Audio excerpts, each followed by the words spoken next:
out and helping us celebrate our 20th anniversary of Fear Film Studios.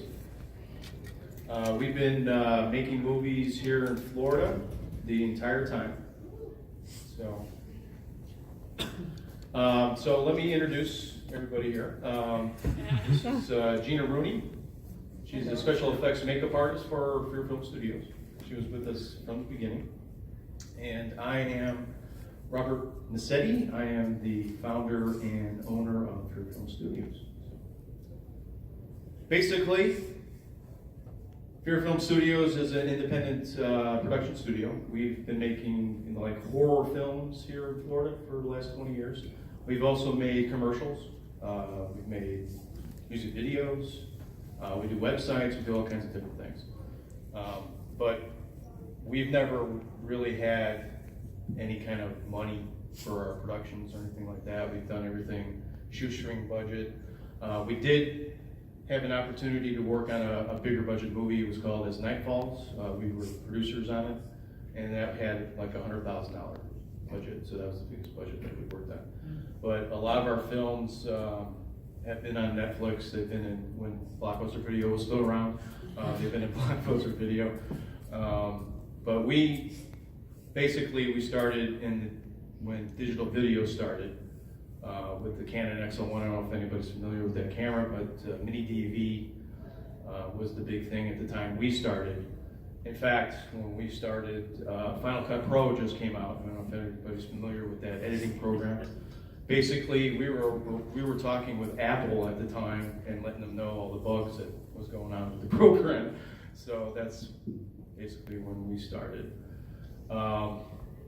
As far as the special effects, it was, 20 years ago, there was only, not dial-up, AOL dial-up, so there wasn't as much information out there that there is today. So I'm looking forward to the next 20 years with Fear Film, making things more achievable because there's so much stuff out there for us. Yeah, but you really had no budget. I had no budget to work with, so you were just kind of improvising.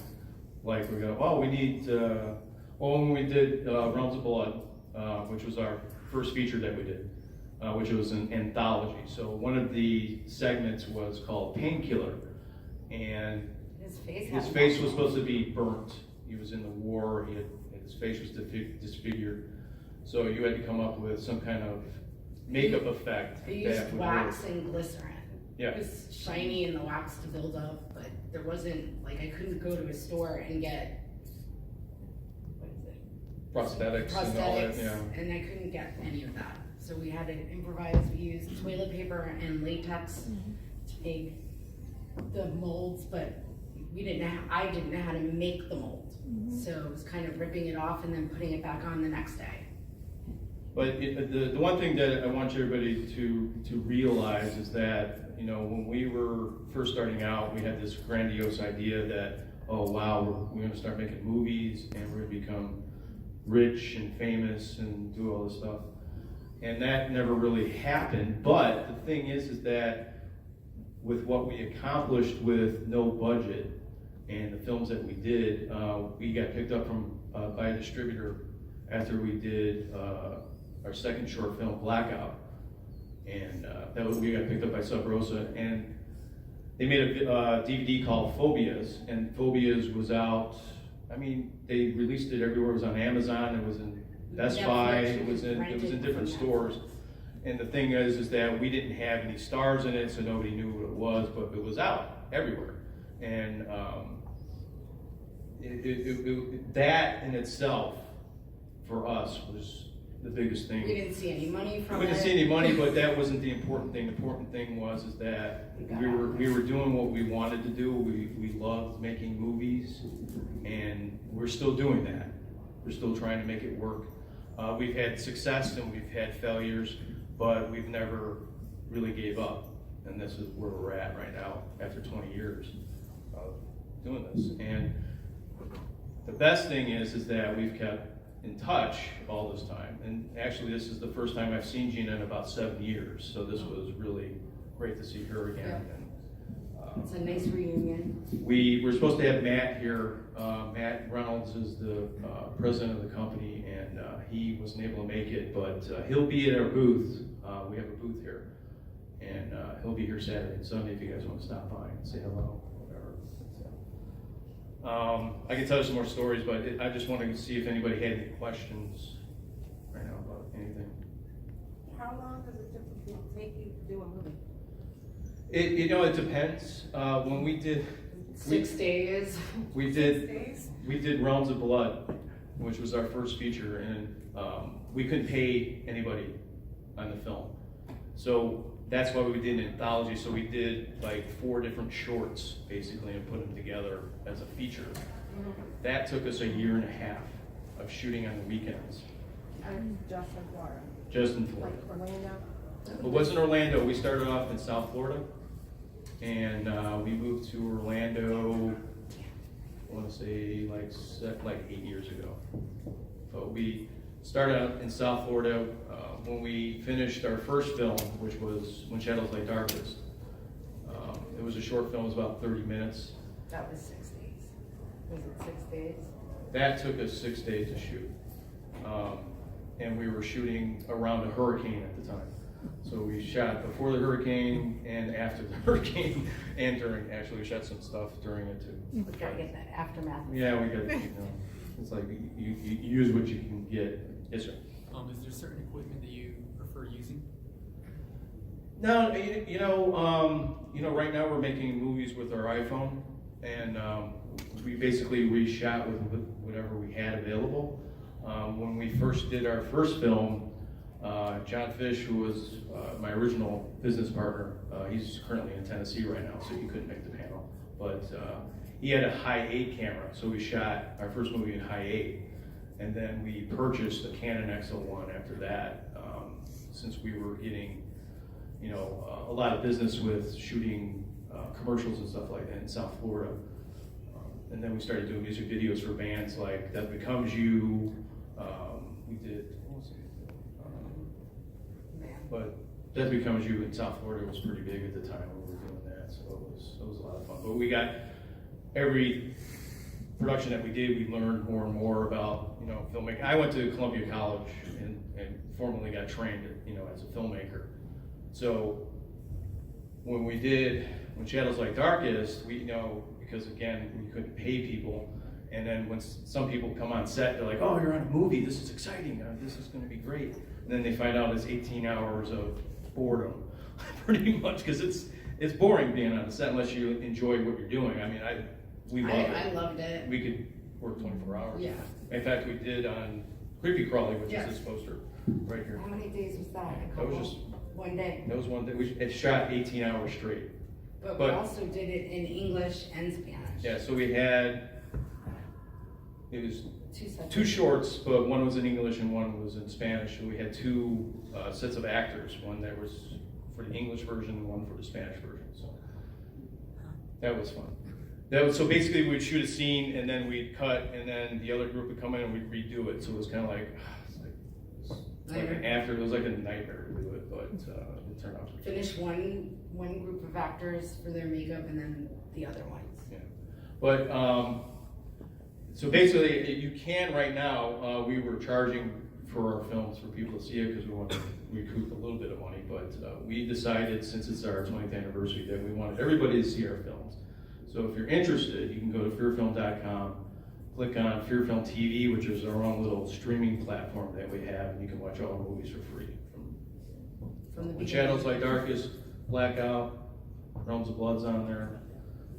Phobias. Phobias is the 2. So, but Creepy Crawly's on there along with the Spanish version, and we did It Waits, and we just finished a movie with Scott Temperman and Jim O'Rear, which is Kill Devil, and so that's on there as well.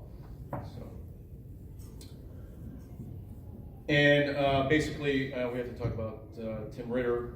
Tim Ritter, I don't know if you're familiar with Tim Ritter. He was a filmmaker here in Florida back in the 80s. He did a movie called Truth or Dare. It's not the current one that's out there, but the original Truth or Dare that was in Blockbuster videos and all that stuff. So he basically he heard about us through group chats and stuff like that, because we were, I don't know, people were digging what we were doing and stuff like that, and he contacted us and said, let me look at your films, because I work with a distributor, and he basically got us the distribution deal with Sabrosa. And then we became really good friends, and he wrote one of the segments for Realms of Blood, which is The vampires? no, Was it the it witches? was the one with the potion. Okay. So he wrote that segment. So and we're still in touch to this day. He's he's in Tennessee, I think.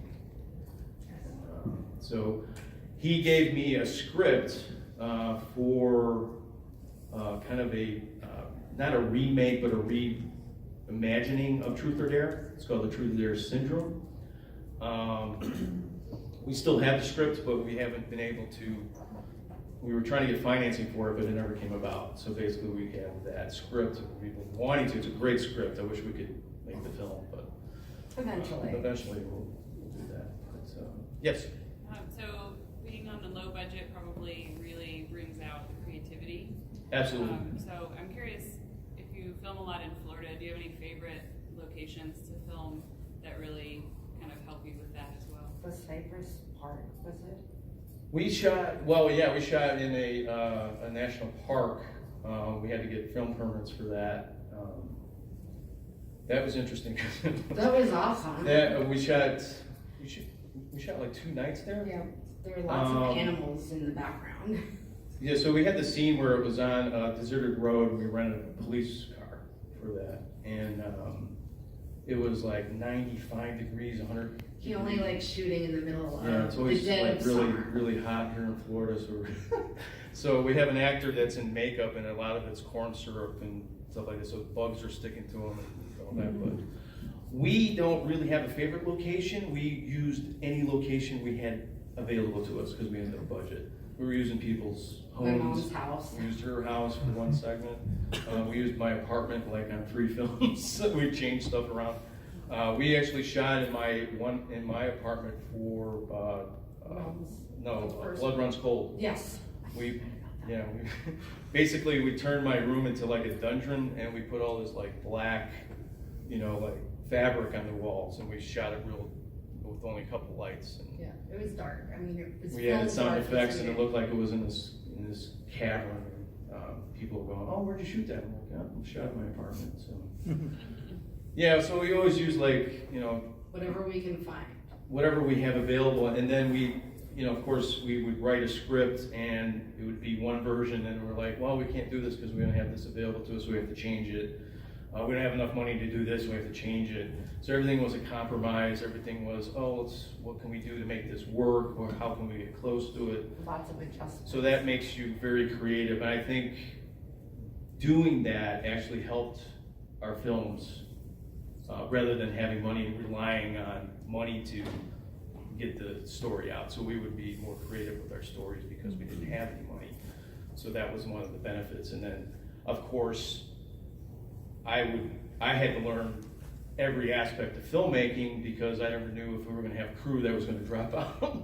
So when I shot Blackout, we did this one scene, and I had a Steadicam set up, and I had the microphone on there, and I was directing, and I had the lights, and so I was basically doing everything at once behind the camera, and They had me doing them. she was doing the clapboard. Yeah, it was clapboard. So That's the trials and tribulations of being an independent filmmaker and not having any money. especially when you have to shoot 18 times because I couldn't get the clapboard name right. So I kept saying the scene opposite backwards. So it was 18 times just to get that right. So I'm not meant to be in front of the camera. Do you guys work on scripts that you write, or do you accept scripts from other people? Yeah, it's always been something that we wrote, except for Tim. That was the first time that we shot something that I didn't write, and only because I feel bad to ask people to write something and not being able to pay them unless they really wanted to do it, and it was something fantastic. Because I can't really direct or make a film unless I see it in my head, and sometimes it's hard for me to visualize other people's work because they have a certain vision when they're writing it. So, and then, but when Tim asked me to do that segment, I was honored. Because he's a really good filmmaker. And so I was like, that pressure of, am I gonna do the film right? Is he gonna really like it when it's finished? I don't know. If he's just gonna be nice to me and go, yeah, I liked it, I don't know. But, so that's why I never really did anything that was on the outside. So, yes? Last year when you were here, you had talked about how the legislation in Florida Yes. makes it very difficult for you to do filming. Yes. I know that earlier this year there was a new article about how they're pushing for a new change for that. Yes. Didn't know if there was any updates that you knew about that was making it easier for you. I don't know any updates yet on it, but we've been fighting along with them, and yeah, we hope it comes through. Hope that legislation really helps us. We really need to get Florida back to where it used to be, where they were making films here all the time.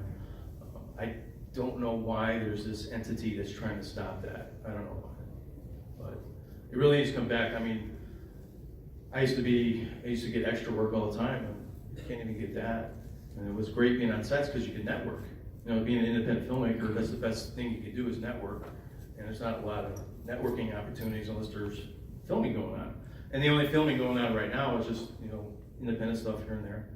And, you know, no one really knows about it. And it's a shame because there's a lot of good work coming out, a lot of good work. So that's why we started the Freak Show Horror Film Festival. I don't know if you guys are familiar with that. It's here in Florida.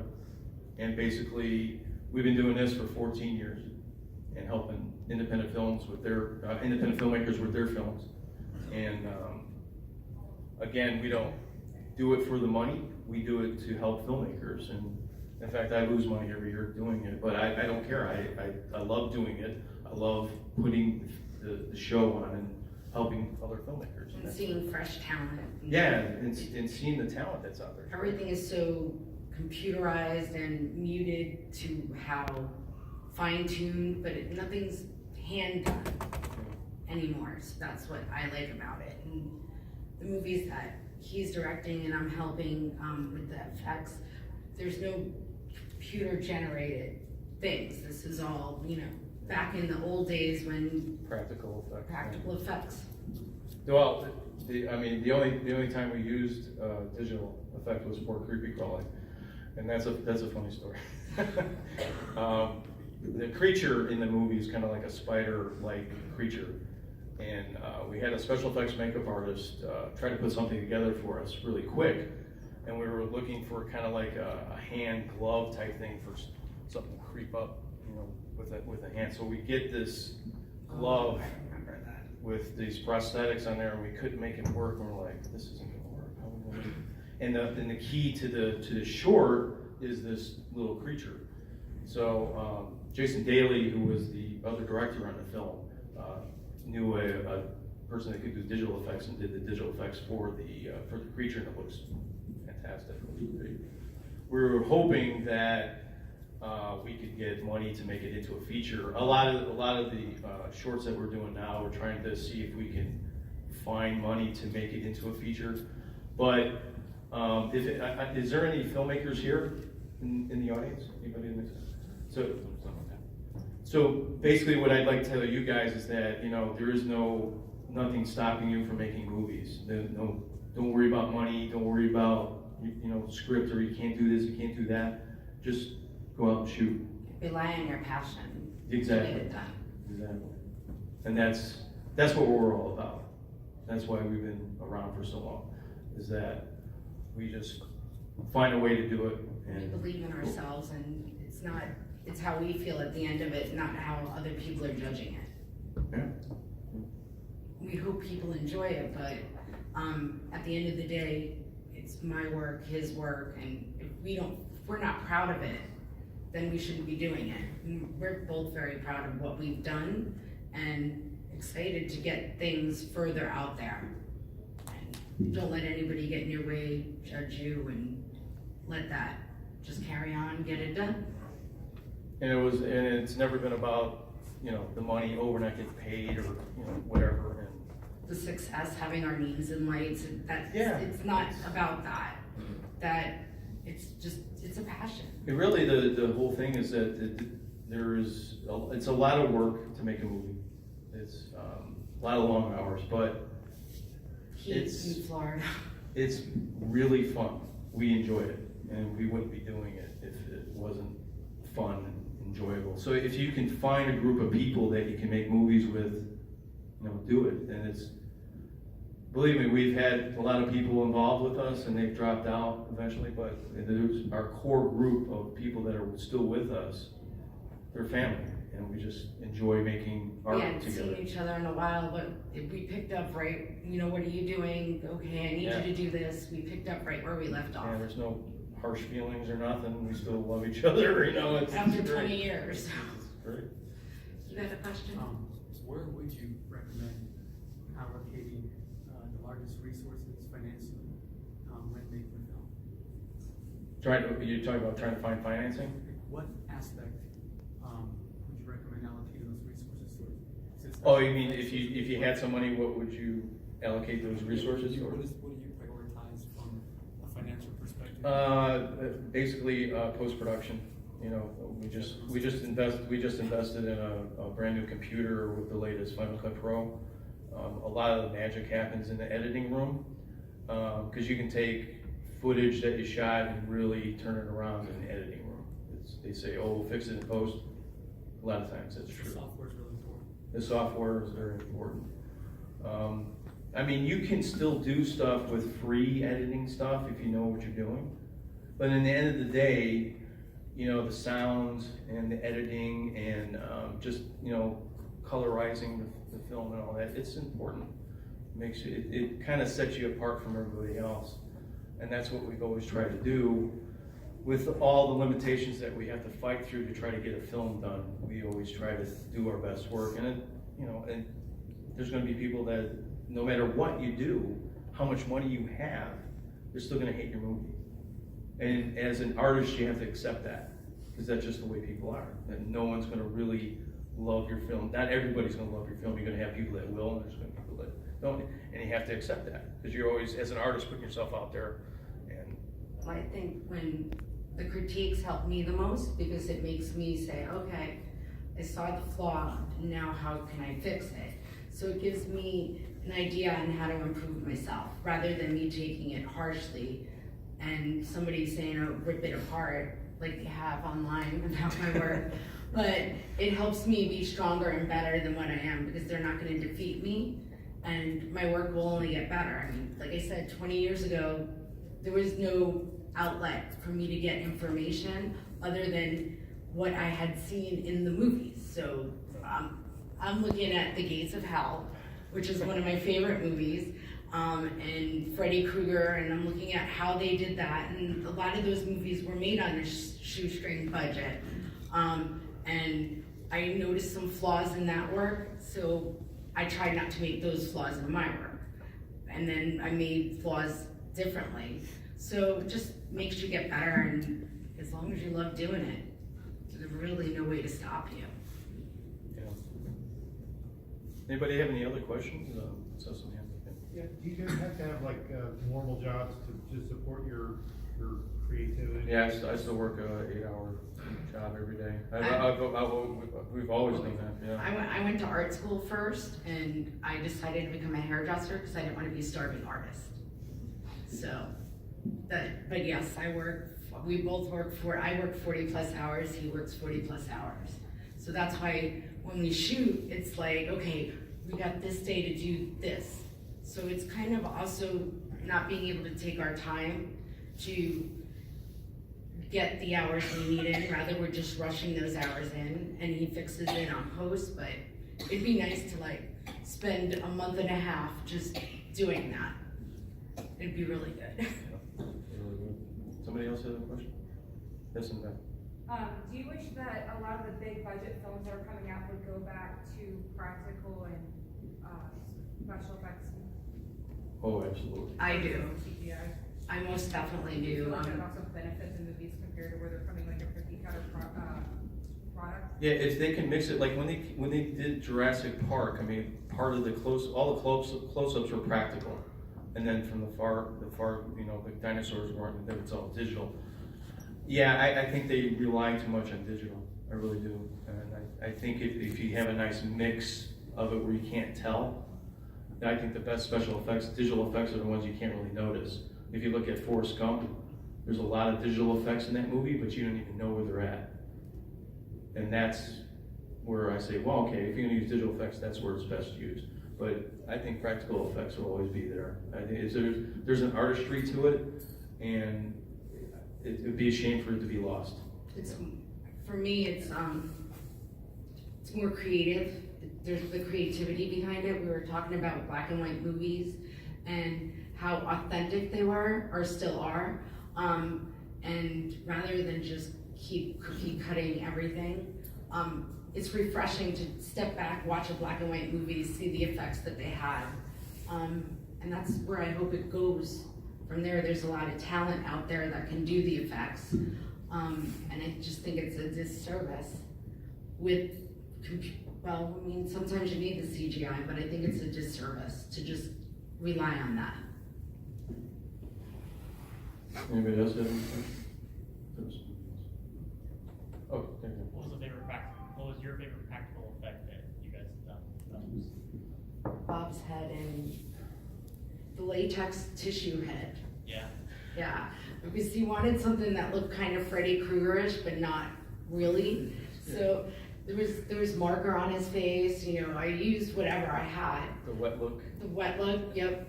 Jello. I saw somewhere that you can use Jello and to make everything look wet. And how does that work compared to like professional grade stuff? Does it do just as well? I think so. I think it's all in how you use stuff. I mean, an artist can do anything with anything that they're given.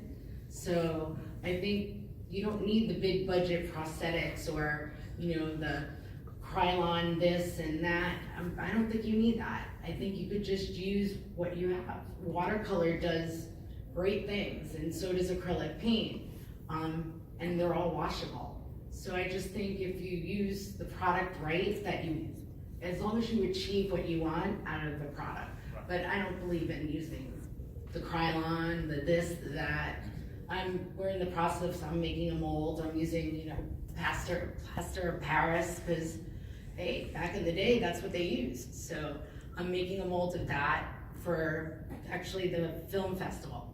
I'm Yeah, making she's the award. designing our new award right now, so. And I'm using paper plaster. Yeah. Paper plaster, what is it? I forget. You Plaster know, the Paris. strips, Yeah. yes. So, and you can actually make molds out of that, because you can do your face and still be able to breathe and sand it down and file it down. It may take a little bit more time, but that's okay. It makes it better, I think. And then also the key is lighting it. If you can light it a certain way and make it look really well. And that's what we tried to do. And it looked good. I was really happy with it. I was surprised. She always surprises me. I tell her I need this, and I'm like, how's she gonna do that? We don't have the budget, you know, to put together. I use Sharpie markers and, you know, whatever I can find. And then I see it, she comes out on set, and I'm like, wow, that's amazing. Like 2 rolls of toilet paper. And the thing about that was when we shot like 3 weeks later, I had to recreate it because there was no mold. But it was fun. Yeah, we had to shoot that ending sequence, and we had to redo Bob's Yeah. things. It's fun. We did that with in Blackout too. You kind of developed a technique from when you did the Ghost and Blackout. Yeah. Things evolved. Yes. Do you have a specific subgenre of horror that you prefer to film with?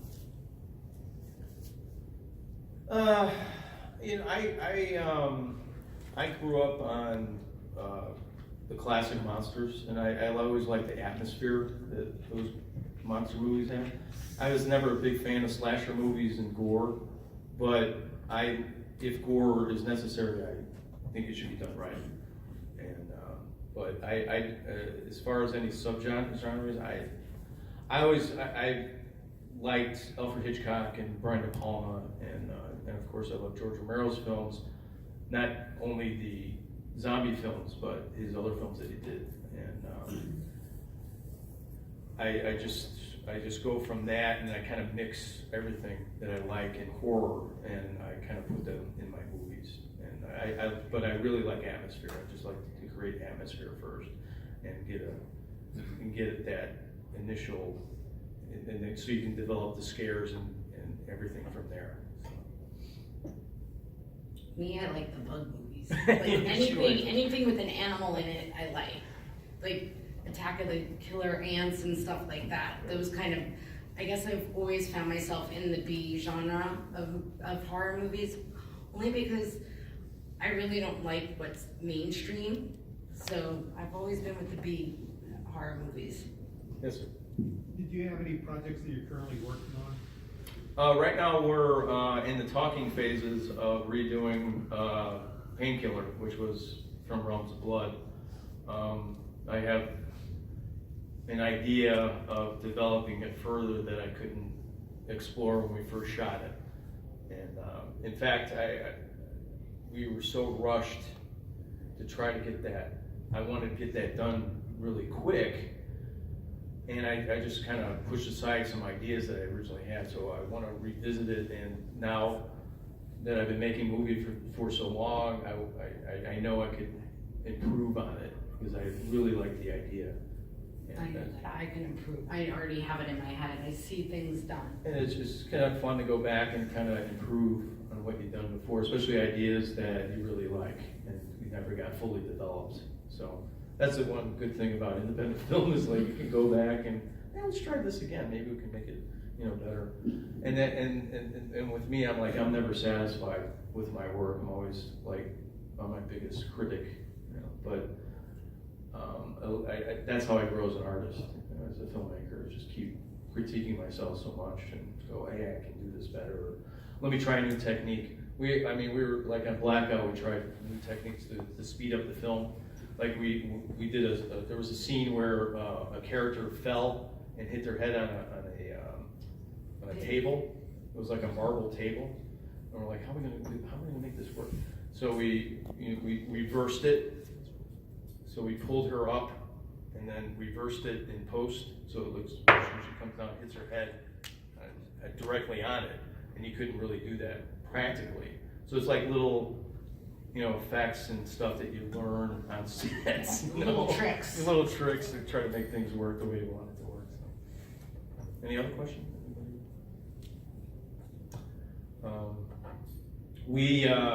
Like I said, you can watch all our movies on our website, fearfilm.com. In fact, fearfilm.com is like one of the older .coms. Yeah. It's It's like maybe when like the 17 internet years was just old. really going there, so it's like this has been around for a while. And then that website has developed from Nothing to. yeah, it was, and the funny thing is that when I first started and had the idea that I want to do this production company, I was trying to come up with a name, and I had originally wanted to call it Fear Factory, and then I found out that there's this metal band called Fear Factory, and I'm like, oh, I can't do that. So George Lucas is one of my favorite, directors, so I was like, okay, Lucasfilm, Fear Film, I can do that. That's where that came from. And then our logo, our Fear Film logo has been developing since the beginning, and only recently have I liked it enough to go, okay, that's it, it's been done. So I've been changing that over the years. So the logo keeps, there's like 12 different logos that I've been working on trying to go, I like that, and then I'm like, I don't like this. And either the font or the guy or whatever, but it's been a crazy ride. We hope that we can continue to. We're going to continue. Yeah, We're gonna continue ride to this make out. movies for another 20 years. I'll be 87. I'm fine with that. Yeah, well, that would be interesting. It'd be fun. Yes, sir. Where do you get your actors for the film? Yeah, it's funny. We were in South Florida. It was very easy. They would pop were out of the hungry. woodwork. It was weird. I think I would just post something. I know we used Green Room Orlando, and they, people in South Florida would be able to look at that. So we used a couple different outlets for actors, and like when we held auditions for Blackout, somebody gave us a facility, said, hey, you can have auditions here, and we had agents recommended this Bring in production. headshots. bringing headshots, and these are, you know, full service agencies are telling these actors to come in and audition for us. And we're blown away. We're like, we can't pay anybody. We're sending these big actors that are like SAG actors and everything. They're coming in, they're like, no, we'll do it for free. That's kind of cool that they did. It's just been, we've been like really lucky to get all that. And I think our passion sucks them in, that they don't mind, you know, they're like, okay, we'll do it because we see what your end goal is. Yeah. So this way everybody enjoys it, rather than looking at the ticket, the check at the end. we did Blackout in South Florida, and there's this band called Dead Star Assembly. I don't know if anybody's heard of this band. We did a couple music videos with them, and this is before they're relatively big right now. They just did the soundtrack. They did the sound. They lent us like 2 or 3 songs to the movie for free, and then we came up to Orlando, and we did like we were on the radio. Like Orlando was like, hey, what are you guys making a movie up here? Let's put you on the radio. A club offered us to premiere the movie in this club. I can't remember the name of the club, but it was in downtown Orlando. And I don't know. It's just we were like in the right spot at the right time, and it's been really cool. It's been awesome. I think when you're passionate about something, that people see that and then they're drawn into it, because I mean, we believe in what we're doing, and we don't care what anybody says. We want to do this, and we're gonna do it. We had when we did the first film, When Shadows Lie Darkest, Gregory Von Haas, who's the festival director of Fort Lauderdale Film Festival, gave us Cinema Paradiso to screen our movie, and we had like a really big turnout. Yeah, no, it's packed. I mean, we were just I like going had around finding handing a out seat. flyers, and we filled the place, and we're like, wow, this is cool. This is fun. You know? That was like the first time I felt like accomplished. That I was like, okay, you know, no matter what anybody says, I felt accomplished in what I was doing. And then they did the same thing for us for Blackout. And the next thing we knew, we had a distribution deal for those 2 movies, and then we did Realms of Blood, because we had a distribution deal already, and we knew that it was going to get out there, so that's why we did that. And we were like, okay, let's put some money into this production, and that's why we rented a cop car in the one scene, and we spent some money on some equipment, lighting The equipment. actor, the gentleman that played the cop. Oh, well, we never really paid it. Oh, okay. I had to make his head fly off. I don't know. we never. I don't think we ever paid it. Yeah, we never paid anyone. We couldn't. Everything was coming out right. But we made sure that we had, you know, food on set. We spent and we fed everybody. You know, it wasn't like Well, extravagant, my but mom fed everybody. yeah, your We mom shot fed everybody. stuff. We were at her house. So it's like it's a community effort, and I think it makes it a little bit more fun when, you know, it'd be nice to have money to make movies, but at the end of the day, it's kind of fun not having money. Like I said, You get more creative More with the less creative. you have. And in fact, again, when you don't have money, you have to be even more creative to try to market yourself, and that's always been the hard part, you know. And I tell filmmakers now that are getting budgets, I said, you know, you get a $100,000 budget, you need to at least use half of that for promoting. I mean, it's really important to promote your movies. You know, spend the money on the advertising, get your name out there. And that's, you know, like when we had the distribution deal, I think we made a little bit of money, maybe a couple $100 or something like that. And it was basically, we knew nothing about distributors and how they can rip you off and all this stuff. And we found out the hard way about that. But the best thing is that we got our work out there. And, you know, I remember looking on Amazon and looking at the sales of horror films on Amazon, and we were in the top 5. And I'm like, wow, we're gonna be making some money here. And then, we get our sheets back and we're like, so where's all the money? Oh, it went to advertising and all this stuff. I'm like, we're advertising where? And then, like Realms of Blood, they sold the rights off to that movie, and all of a sudden I see it on YouTube for free. And I'm like, wow. And then it was on the Cult Movie Network, and it's, I don't know, it's on a whole bunch of different platforms right And now. you can get the DVD if you still do Netflix DVDs. Yeah, we're still on Netflix because Netflix still has a DVD service where you can mail them in and pick Get them up one and stuff out. like that. So you can get Realms of Blood there. But like I said, you can go to our platform and watch them for free and just kind of check them out. So I mean, if anything, if you guys can help us out, spread the word. If anybody's a horror fan that go, hey, check these guys out. Maybe you might like their work. And then come to the film festival. And then come to the film festival and check out, independent horror films from all over the world. We also, we like to highlight filmmakers that make movies here in Florida. So they have an audience for their work and their films and stuff like that. So if you know anybody, let them know. And you can go to our website at fearfilm.com, and all the information for all that is right there. And we don't show any of our movies at this. This is all people that. Yeah, we don't show any of our movies there. I know filmmakers that run festivals and they show their movies there, and I'm like, well, you're taking away time from filmmakers that are submitting their movies, and so I've never really done that. And they're like, well, you should do that. I'm like, yeah, I could, but No, that's one venture, and then yeah, that's the other. that's separate. So. Any other questions? Do you go to other film festivals to submit your work, like Popcorn Frights down in South Florida? I haven't never submitted there, but yeah, I've submitted to other film festivals. We've been at the Melbourne Independent Film Festival a couple times. We won Best Horror Short in Melbourne for Creepy Crawling. And we've been at Canadian International Film Festival. We've been at a whole bunch of different film festivals with our films. I think that was the only one that we actually won a big award on. But we've put our films out there. It depends too, because again, to submit to the bigger film festival costs a lot of money, and sometimes we don't have that.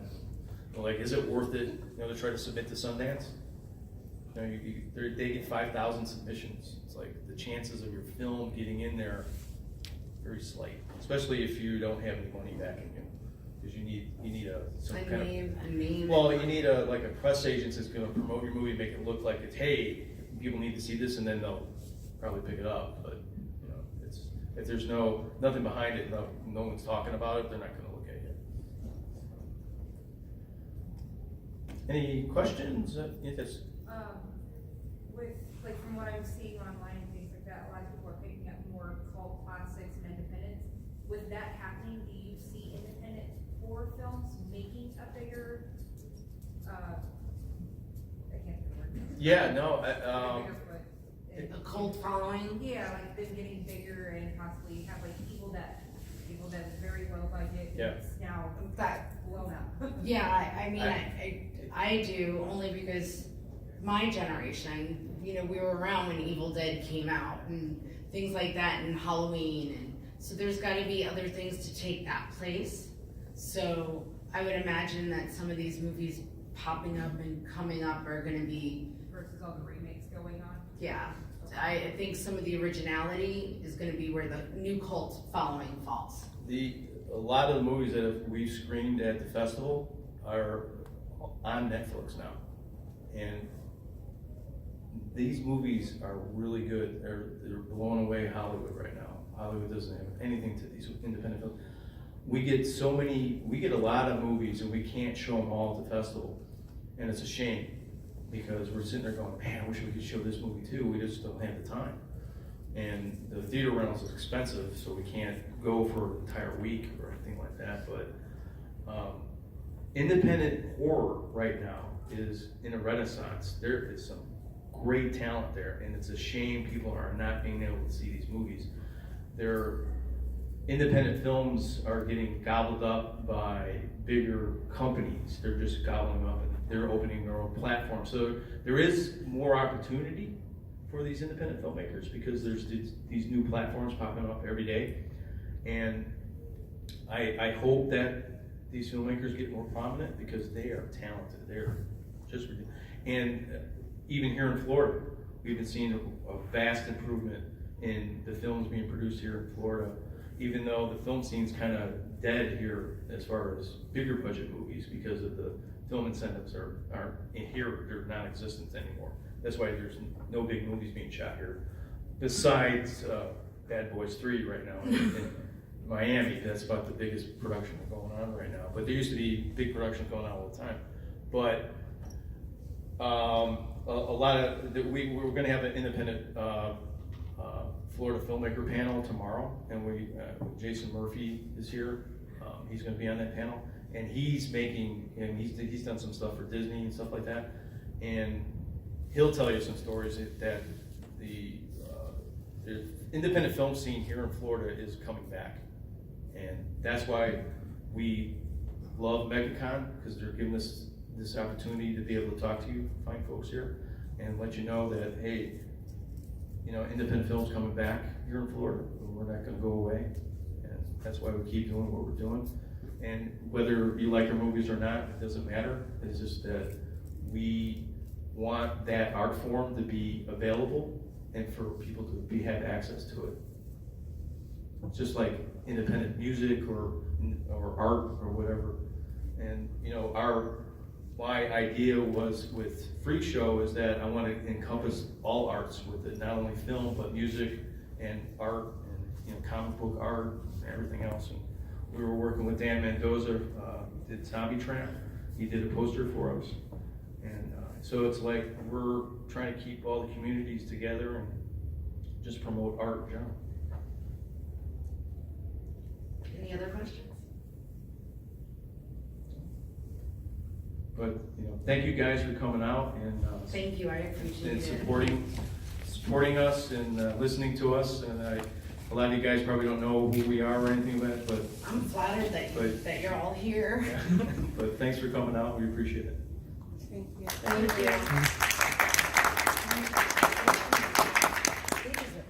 Thank you.